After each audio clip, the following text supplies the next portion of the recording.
What is happening, YouTube? Oh man, whew, it's been a minute. I know. I take these breaks time to time with when crazy things happen and crazy things just keep fucking happening. I don't know what to tell you. Um, but yeah, I'm back. I'm good now. I'm okay. I mean, as okay as I can be with how. Yeah, we're not gonna get into that. Anyhow, so. I think the last thing I was working on as far as series go was skateboard and guitar lessons. I would love to jump back into both of those, but today first I want to talk a little bit about the business side of music, because that's kind of part of the next lesson for my music, but not entirely, because there's going to be a little bit of I would like to go over a little bit of economics whenever I really get into details on that, because I think that drives a good base of how music genres become popular in that era is definitely based off of either culture or economics, I would say. But sorry, I wanted to put the good old cane down. But anyhow, so first I want to talk about the whole industry as a whole. It is, if you ask me, I think it's a bit saturated. It's got too. It's not a lack. There's not a lack of musical content anymore. That's for sure. But I mean, there's been years of recorded music, so that's going to happen. But it does seem, if you don't have your little niche band that you enjoy that's up and coming right now, you're probably just listening to what everyone else is kind of listening to at this point, that's on like the top whatever charts, right? 100, you can go off of just international, or you can go off the US charts, whatever you want to go off of. That's what a lot of people is listening to. I mean, I know a lot of people who literally just throw up Spotify, go to the top of what today's music, and just shuffle through that. And that's, I mean, there's nothing wrong with that. There's nothing wrong with mainstream music and listening to it. I'm not gonna sit here and try to protest against listening to mainstream or pop music. I'm not gonna do that. It's a losing battle. Metalheads already learned that in the 80s, that's going to be a fucking losing battle. So, I mean, nothing's fucking changed. In fact, the spectrum, the wheel has probably gone closer to the fucking mainstream than ever before here recently. And I know a lot of people saying stuff like, I know some people said that the Jonas Brothers coming back was a huge thing to spin the wheel towards that direction, because they came out with some really popular music that everyone can kind of listen to, vibe to, whatever you want to call it. And I get that. And I like the new music that the Jonas Brothers came out with. Hell, me and my soulmate went to their I don't know what the concert was called. The concert, never pray for a moment just like this. The star in the eyes I can't resist. We're gonna want to remember this. That one, whatever that one, whole thing was called with their concert. Yeah, and that was phenomenal. They did a great job. They didn't play my music, which is my favorite song personally from the Jonas Brothers. I know it's weird of me to sit here as top hat guy and talk about the Jonas Brothers, but anyways. Yeah, so the mainstream music, they have some good tunes, and I feel like even professional musicians and record artists can still appreciate this music. But we all, I especially am sad to see that the culture of music itself, the mass culture, the population, I'm talking about you guys, you all have just made a choice of choosing easy, kind of just catchy tunes over complex, beautiful works of art. And I don't comprehend that, guys. I don't get that. I don't want to make catchy music. I want to make art. I want to make good music. I don't want to just make something that's repeating some over and over again that's not got a message to it. It's just here for you to fucking dance to. Like, I mean, songs like that, yeah, they rock sometimes for sure. I mean, I don't diss that kind of music at all. By all means, I like to get down to some good one-hit wonders every now and then.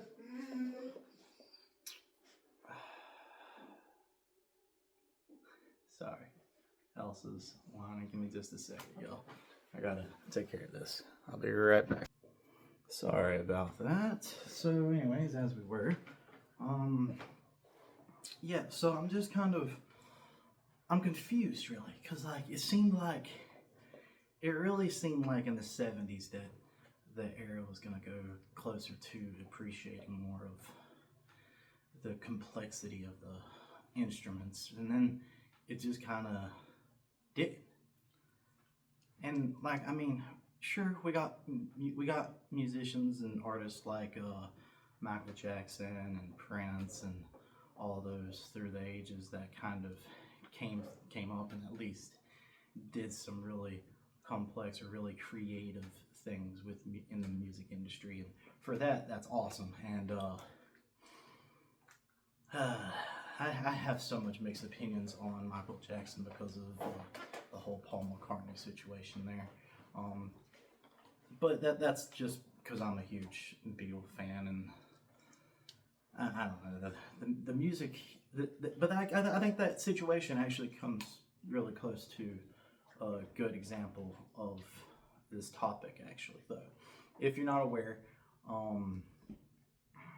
for years, Paul McCartney and Michael Jackson were friends, and Michael Jackson would kind of joke about saying that he's going to buy up the Beatles records and stuff, like buy the rights to them, I guess. And for the longest of time, Paul just thought it was joking, and then eventually he went off and pretty much did so. And that just, I mean, Michael Jackson said that's music, that's the music business, you know, and that's the thing about it, is it can be if you let it be. And that's what every artist has to understand, is that's what every human has to understand about the world, is it can be whatever we make it be. And that's the scary part about it, is that's what we have to kind of organize. I mean, that's why philosophy in itself came to be, to set moral grounds, while, you know, back in the day, why religion became such a heavy set thing, to start having moral grounds. So all this like bad stuff that kept happening in society, that made society harder to grow, just would at least decrease, you know. It's the same thing. Like, we just got to put morals in the music business, or else it's not worth getting into, right? That's how anything can be. And right now, there's so much corruption in the music business. If you get too high up, that it really isn't worth making your name that big. If you have the talent, it's just a dangerous fucking game. Why would you get in there, right? So I see there is always this middle ground, and there's these artists that I can tell you that are in this middle ground, that stayed in this kind of middle ground for a good while. One of them did and then did. One of them I would say was Bo Burnham, but then he just kind of kept exploding because he's just so fucking good, if I'm being honest. But yeah, but there's examples of artists like that will make amazing music, get some decent money from it, and then just get the fuck out.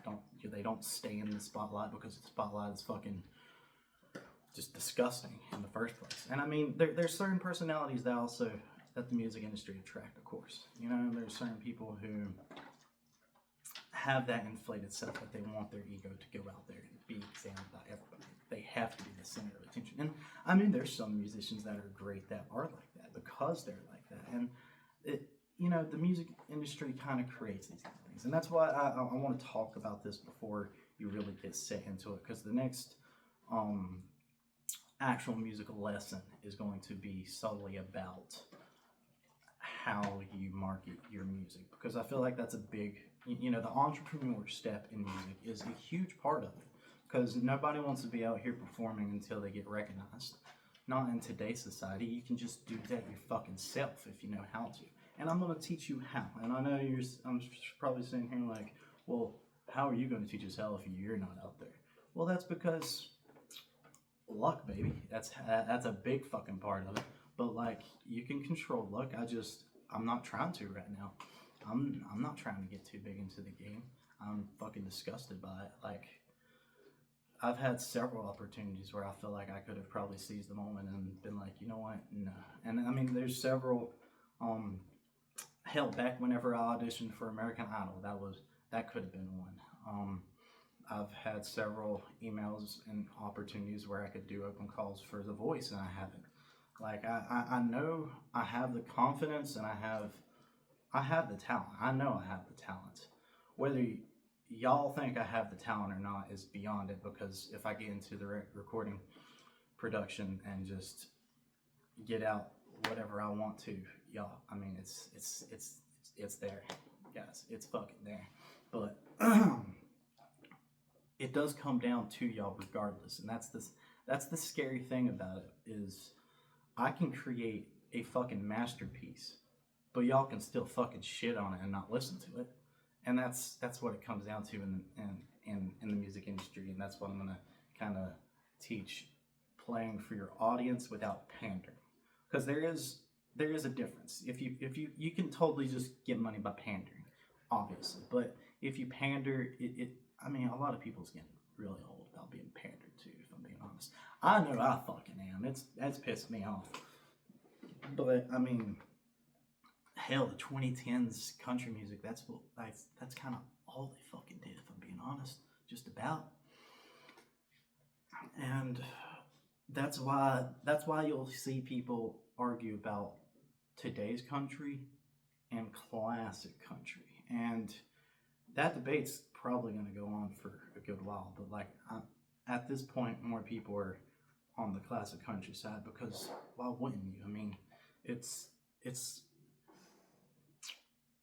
what I like to say.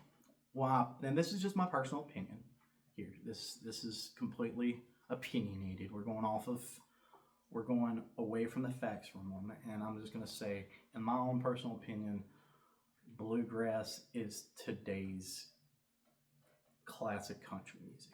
That's where I feel in that kind of genre.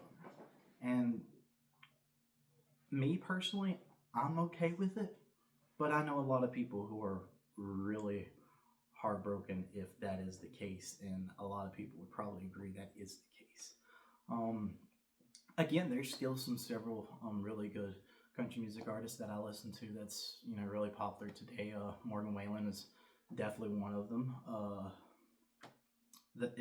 The list is very few on like very thin for me on today's country music, if I'm being totally honest. But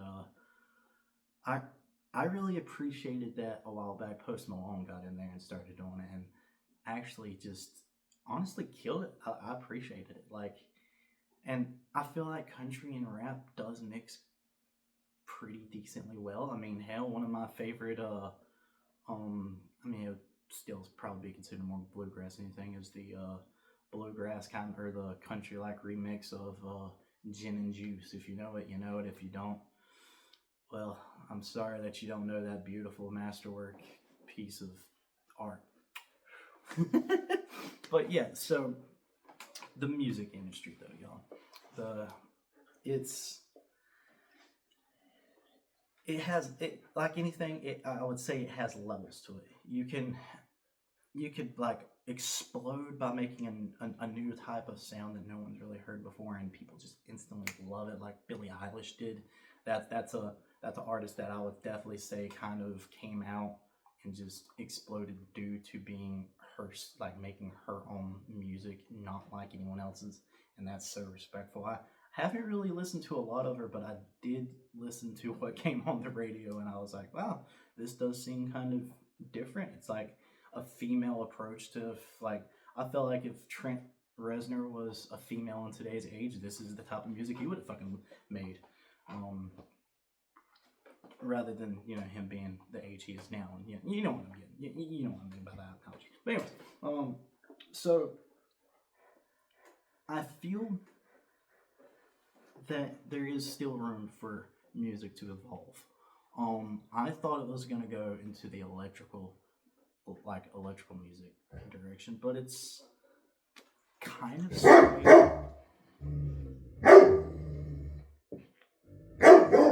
Elsa, hey. Sorry, y'all. Let me just calm down my dog real quick. Just make sure she's okay. Sorry about that. She heard some people on the pickleball court, you know. So anyhow, I would say there's levels to the music industry though. The beginner just kind of plays at local bands at his bar and bars around his town and stuff, and those are the people who I want to get on this show here and promote. I really want to promote my local musicians of all kind. That's a huge thing I want to do with this show. So I'm gonna start reaching out to those that I know and those that I don't, obviously, and be like, hey, all I really want to do here is just try to put you out a little bit, you know, promote you a little bit. My show ain't very big, obviously, but if I can just, you know, do my part by promoting my local bands, I'm gonna do it. And I mean, this might still give them opportunity to get their name out there to people who don't know them still, as well as my show grows, they can grow, kind of thing. You know, I think it would be amazing to be able to do that. That's a huge thing I want to do on the show, is help people anyways. So if I can help my local musicians, by all fucking means. So yes, that is the first level, those ones that just kind of play locally. The second is ones that do that as that tier, because all the ones are going to be doing the previous tier, but also more so, right? So then also having some music online that's had at least, I would say the first benchmark is over 1,000 listens, right? That would probably be the next tier, right? And then above that would be maybe they just have a huge amount of audience or so, or maybe they have a whole album out even. They, you know, they're actually making funds from it, not just performing, but actually getting some royalties from their music here. And then after that is obviously just the tier everybody wants to be at. People actually know who they are. They're able to actually get gigs at these stadiums rather than just these local bars. You know, they're going out, they're being able to perform at festivals with ease, to get ease on getting on the list to perform at festivals and stuff. This is where we call actually living the dream. Not entirely making the dream, like not a billionaire, not a hundred thousandaires, but like you're actually doing what you've been working towards. You're starting to actually do it. And this is where a lot of people want to get to, but are scared to get to right now. Some people not even scared to get to, obviously. That's probably where I would say I don't want to get to, period. Not for a while.